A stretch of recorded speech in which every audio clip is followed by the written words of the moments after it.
अस्सलाम वालेकुम दोस्तों, कैसे हो? उम्मीद है कि सब खैरियत से होंगे। अल्लाह आप लोगों को ऐसे ही खुश रखे। सरकार दो आलम सल्लल्लाहु अलैहि वसल्लम की पूरी जिंदगी पर बनने वाली वीडियो सीरीज जिसका नाम मोहम्मद सबके लिए है सल्लल्लाहु अलैहि वसल्लम, ये उसका 26वां हिस्सा यानी पार्ट 26 है। थोड़ा हम रिकैप कर लेते हैं कि हमने 25वें हिस्से में क्या सुना।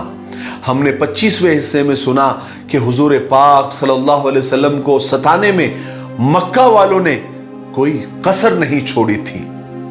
हजरत अब्दुल्ला बिन मसूद को इसलिए मारा पीटा गया कि वो कुरान पाक की तिलावत कर रहे थे। और फिर हुजूर पाक सल्लल्लाहु अलैहि वसल्लम को तरह तरह की लालच देने की नाकाम कोशिशें भी की गई। फिर एक मीटिंग ली गई और उसमें दो लोगों को तय किया गया कि वो यसरब जाए यानी मदीना जाए और वहां यहूदी आलिमों से मिले, राहिबों से मिले, क्योंकि उनके पास आसमानी किताब तौरेत थी, और उनसे मशवरा करे कि क्या नबी के बारे में वो क्या कहते हैं और आसमानी किताब में क्या लिखा हुआ है, और मोहम्मद के बारे में भी पूछा जाए कि वो इस तरह कर रहा है, और ऐसे क्या सवालात मोहम्मद से किए जाए जिससे वो लोगों के सामने और सारे अरब और सारी दुनिया के सामने झूठा पड़ जाए। नाउजुबिल्लाह मिन ज़ालिक। चलिए अब आगे सुनते हैं। चुनांचे नजर बिन हारिस और उक़बा यहूदी आलिमों से, यहूदी राहिबों से मिलने के लिए यसरब यानी मदीना पहुंचे और उनसे जाकर हुजूर पाक सल्लल्लाहु अलैहि वसल्लम के मुतालिक सारी बातें बताई और कहा कि हम मोहम्मद का क्या करें, हम बहुत परेशान हो गए हैं। आप ऐसा कुछ बोले या ऐसे कुछ सवालात हमको बताएं कि हम जाकर सब लोगों के सामने उससे पूछे और वो जवाब न दे सके और वो झूठा साबित हो जाए और पूरे अरब में और पूरी दुनिया में उसकी बदनामी हो जाए।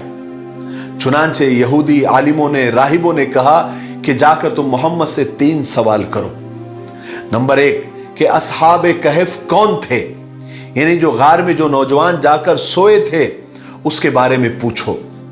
दूसरा सवाल उस सयाह के बारे में पूछो जो जमीन के मशरिक और मगरिब घूम कर आया था, यानी मशरिक और मगरिब छान कर आया था। और तीसरा सवाल उससे करो कि रूह क्या चीज है।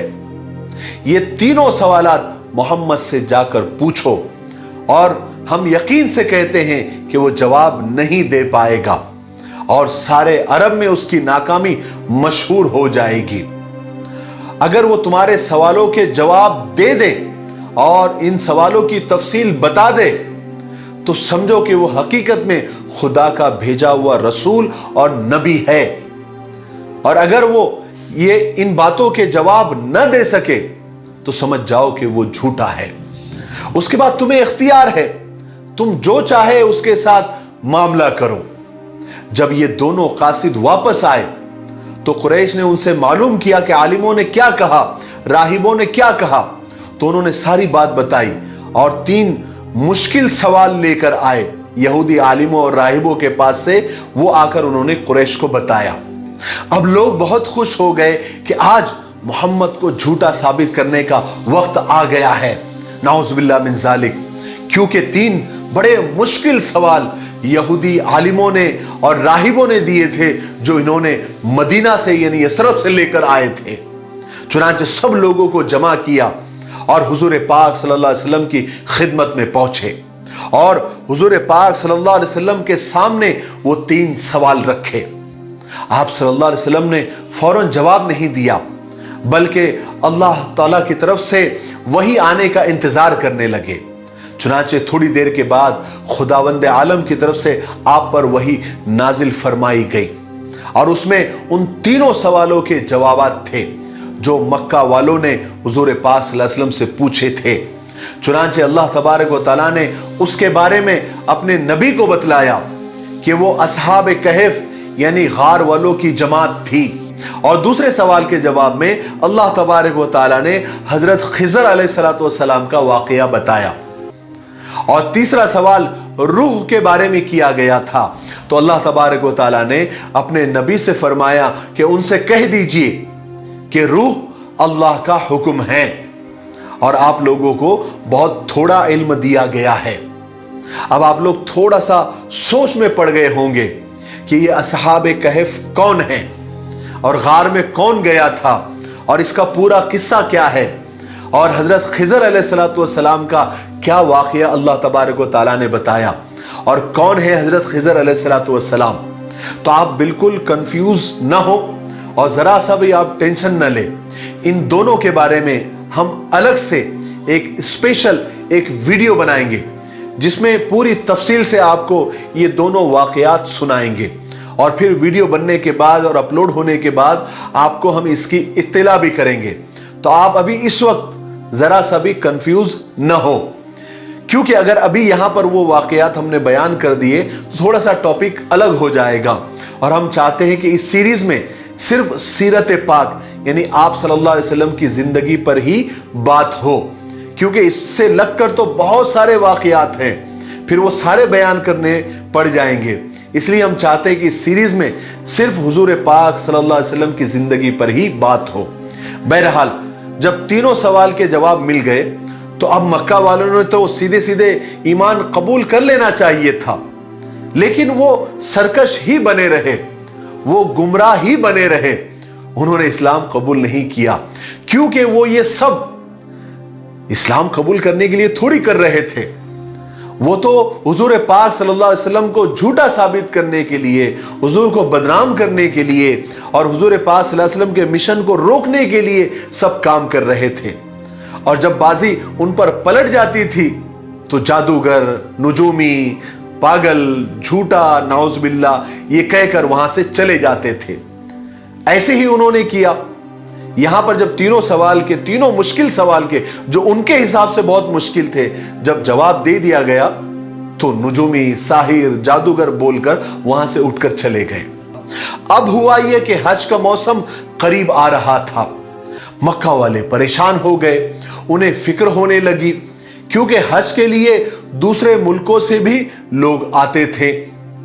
मक्का वालों को इस बात का डर लगने लगा कि कहीं मोहम्मद की बातें, मोहम्मद का कलाम सुनकर लोग धड़ाधड़ इस्लाम में दाखिल ना हो जाए और हम कहीं अकलियत में और माइनॉरिटी में ना आ जाए। आप जरा सोचिए कि उस वक्त के मक्का वालों की प्लानिंग, मशवरे और मीटिंग और साजिश और आजकल के इस्लाम के दुश्मनों के प्लानिंग, मीटिंग कितने सिमिलर और कितने एक जैसे थे। पहले से जब इस्लाम पूरी तरह से फैला भी नहीं था तो इस्लाम को और इस्लाम वालों को और ईमान वालों को खत्म करने की साजिशें चलती आई है। लेकिन इस्लाम में और इस्लाम मजहब में अल्लाह तबारक व तआला ने ऐसी लचक रखी है कि उसको जितना दबाने की कोशिश की जाएगी वो उतना बढ़ता चला जाता है। चुनांचे इन लोगों ने एक बड़ी मीटिंग बुलाई और उसका सदर वलीद बिन मुगीरा को बनाया, क्योंकि वो वलीद सबसे ज्यादा बुजुर्ग किस्म का इंसान था। अब उन लोगों ने सर जोड़कर बैठा और कहा कि हज का मौसम करीब है, लोगों की जमातें बाहर से आएगी, मोहम्मद की बातें सुनेंगी, इसलिए हम एक ही बात चलाएंगे ताकि कोई झूठा साबित ना हो। लोगों ने कहा कि क्या है, क्या बात है, आप बता दीजिए, हम वही चलाएंगे। तो वलीद ने कहा कि सब लोग अपनी अपनी राय दें। तो लोगों ने कहा कि हम ये बात चलाएंगे कि मोहम्मद नुजूमी हैं, यानी गैब की बातें बताता है, ज्योतिषी है, हम ये बात चलाएंगे। तो वलीद ने कहा कि नहीं नहीं, लोग यकीन नहीं करेंगे कि मोहम्मद नुजूमी है और ना वो नुजूमी जैसा दिखता है और ना नुजूमी जैसी बातें करता है। तो फिर लोगों ने कहा कि हम कहेंगे कि मोहम्मद पागल है, नाउज़ुबिल्लाह मिन ज़ालिक। तो वलीद ने कहा कि नहीं नहीं, मोहम्मद पागल नहीं है और ना पागलों जैसी उसमें कोई निशानी है, ना उसके दिमाग में कोई खराबी है, लोग यकीन नहीं करेंगे।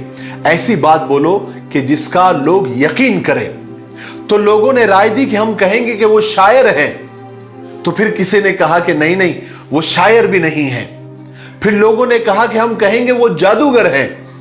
तो वलीद ने कहा मोहम्मद जादूगर भी नहीं है, मुझे तो वो जादूगर भी नहीं दिखता, ना वो जादू करता है, ना तावीज गंडे देता है, ना झाड़ फूक करता है, ना लोगों के हाथ और पैरों में धागे बांधता है। तो लोगों ने कहा कि भाई वलीद, अभी आप ही बताओ कि हम करें तो क्या करें और कहे तो क्या कहे।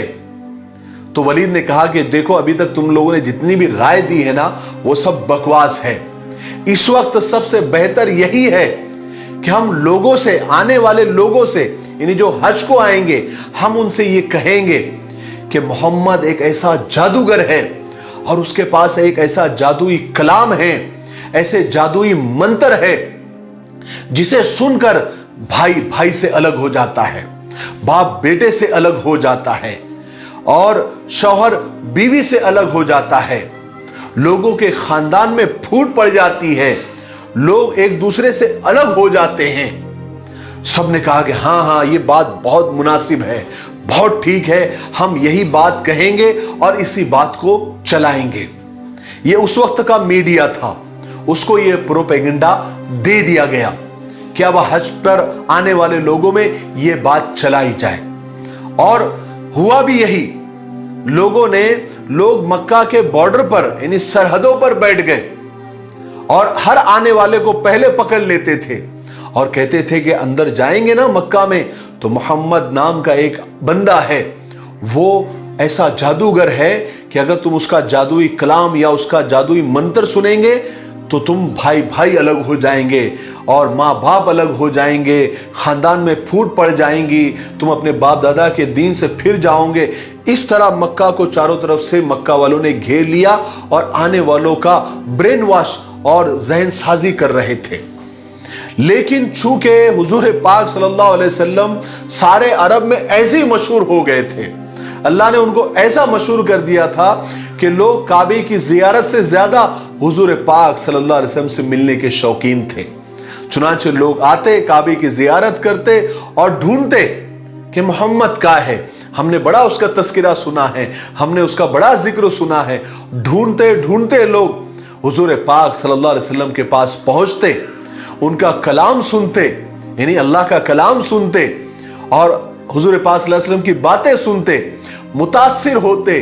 बहुत सारे लोगों ने इस्लाम भी कबूल किया और जिन लोगों ने कबूल नहीं किया वो मुतासिर होकर और दिल नरम करके मक्का से गए। बहरहाल आगे बढ़ते हैं। हजरत उमर फारूक रजी अल्लाह तआला अन्हु, हजरत हमजा रजी अल्लाह तआला अन्हु की तरह ही बड़े मशहूर पहलवान और अरब के नामचीन बहादुरों में से एक थे। ये भी ईमान वालों को तकलीफ पहुंचाने में और हुजूर पाक सल्लल्लाहु अलैहि वसल्लम के खिलाफ साजिशें करने में बड़े बढ़ चढ़ कर हिस्सा लेते थे।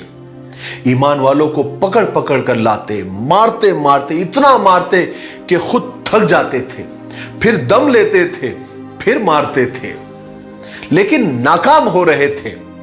इस्लाम फैलता ही जा रहा था।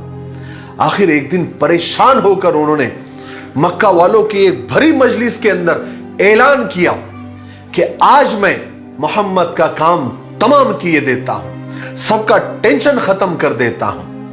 अबू जहल ये सुनकर खुश हो गया, कहने लगा, उमर, अगर तुमने आज ये काम कर दिया तो मैं तुमको 100 ऊंट और 1000 औकिया चांदी नजर करूंगा, यानी तुमको हदिया दूंगा। चुनांचे हजरत उमर मुसल्ला होकर, यानी हाथ में तलवार लेकर हुजूर पाक सल्लल्लाहु अलैहि वसल्लम की तलाश और जुस्तजू में निकल पड़े। मक्का वाले हजरत उमर के इस इरादे से बहुत खुश थे, सोच रहे थे कि आज तो मोहम्मद का काम हो ही गया, क्योंकि उमर कभी नाकाम नहीं लौटता। अबू जहल तो खुशी से झूम रहा था। उतबा और अबू लहब की आंखों में चमक थी कि आज मोहम्मद का खात्मा हो ही जाएगा और साथ ही साथ उसका लाया हुआ दीन भी पारा पारा हो जाएगा, खत्म हो जाएगा। चुनांचे हुजूर पाक सल्लल्लाहु अलैहि वसल्लम को कत्ल करने के इरादे से हजरत उमर चले। रास्ते में साद बिन अबी वक्कास ने पूछा, उमर, इस तरह कहां जा रहे हो, इतने गुस्से में, इतने जोश में? तो हजरत उमर ने जवाब दिया कि आज मैं मोहम्मद को कत्ल करने जा रहा हूं, नाउज़ुबिल्लाह मिन ज़ालिक, क्योंकि आज मेरा इरादा है कि कुरैश का जो सबसे बड़ा मसला है आज मैं हल कर दूं। حضرت سعد نے حضرت عمر سے کہا عمر تم کو بنو ہاشم کے انتقام سے ڈر نہیں لگتا؟ تم یہ نہیں جانتے کہ محمد کو قتل کرنا اتنا آسان کام نہیں ہے؟ تو حضرت عمر نے جوش میں کہا کہ جب تک میرے ہاتھ میں تلوار ہے سعد مجھے کسی کا ڈر نہیں، اور مجھے لگتا ہے کہ تم بھی محمد کے حمایتی ہو، لاؤ تمہارا ہی کام تمام کر دیتا ہوں۔ تو حضرت سعد نے کہا تم مجھے بعد میں قتل کرنا، پہلے اپنی گھر کی تو خبر لو، تمہاری بہن ایمان لا چکی ہے اور اسلام تمہارے گھر میں داخل ہو چکا ہے، پہلے اپنی گھر کی خبر لو، چلے ہو محمد کو قتل کرنے۔ حضرت سعد کا یہ جملہ نشتر بن کر حضرت عمر کے سینے میں لگا، وہ اسی وقت اپنی بہن کے گھر کی طرف پلٹ گئے۔ چلے تھے حضور پاک صلی اللہ علیہ وسلم کو قتل کرنے کی نیت سے، راستے میں اپنے بہن کے گھر کی طرف ان کے رخ کا پھرنا گویا اسلام کی طرف رخ کا پھرنا تھا۔ بہن کے گھر پہنچے، دستک دی، غصے میں تھے، قرآن کریم کی تلاوت کی آواز سنی، اندر حضرت خباب حضرت عمر کی بہن فاطمہ اور ان کے شوہر حضرت سعید بن زید کو قرآن شریف کی تعلیم دے رہے تھے، سکھا رہے تھے۔ حضرت عمر کے آنے کی آہٹ سن کر حضرت خباب تو وہی کسی گھر میں چھپ گئے اور قرآن کریم کے جو بھی اوراق تھے یعنی ورق تھے لکھا ہوا تھا اس کو بھی چھپا دیا۔ انہوں نے حضرت عمر رضی اللہ عنہ گھر میں داخل ہوئے، داخل ہوتے ہی پوچھا تم کیا پڑھ رہے تھے، اور فوراً اپنے بہنوئی سعید بن زید کو پکڑ کر نیچے گرایا اور مارنا شروع کیا۔ اتنا مارا کہ لہو لہان ہو گئے، اور مارتے بھی جاتے تھے اور یہ کہتے بھی جاتے تھے تم نے محمد کے دین کو قبول کیوں کیا، تم اسلام میں کیوں داخل ہوئے، اور مارتے تھے۔ حضرت عمر کی بہن اپنے شوہر کو چھڑانے کے لیے آگے بڑھی اور اپنے بھائی عمر سے لپٹ گئی۔ اسی کشتم کشتی میں حضرت عمر کی بہن فاطمہ کو ایسی زبردست چوٹ لگی کہ ان کے سر سے خون جاری ہو گیا، وہ خون سے لت پت ہو گئی۔ حضرت عمر کی بہن اور بہنوئی نے بہت دلیری اور ہمت سے کام لیا، حضرت عمر کے سامنے کھڑے ہو گئے اور ان کے منہ پر کہا کہ اے عمر، ہم ایمان لا چکے ہیں، ہم محمد صلی اللہ علیہ وسلم کے غلام بن چکے ہیں، ہم نے ان کی فرما برداری قبول کر لی ہے۔ اے عمر، تم سے جو کچھ ہو سکتا ہے وہ کر لو، تمہیں اگر ہماری جان چاہیے تو لے لو۔ بہن کا یہ دلیرانہ جواب جب سنا اور نگاہ اٹھا کر اپنی بہن کی طرف دیکھا تو خون سے جو تربتر ہو گئی تھی، یہ نظارہ ان کے دل پر اس قدر اثر ہو گیا ان کے دل کے اوپر کہ ان کا طیش اور غصہ تھوڑا سا دھیما پڑ گیا۔ حضرت عمر نے اپنی بہن سے کہا کہ اچھا مجھے ذرا وہ کلام تو دکھاؤ جو تم ابھی پڑھ رہے تھے، جس کے پڑھنے کی آواز میں نے گھر میں داخل ہونے سے پہلے سنی تھی۔ چونکہ حضرت عمر رضی اللہ تعالیٰ عنہ کی یہ بات غصے میں نہیں تھی، اس لیے بہن کو بھی اور جرت ہو گئی۔ تو بہن نے کہا کہ بھائی تم پہلے غسل کر لو، تب ہم یہ ورق یہ صحیفے تم کو پڑھنے کے لیے دے سکتے ہیں۔ فوراً حضرت عمر رضی اللہ تعالیٰ نے اسی وقت غسل کیا۔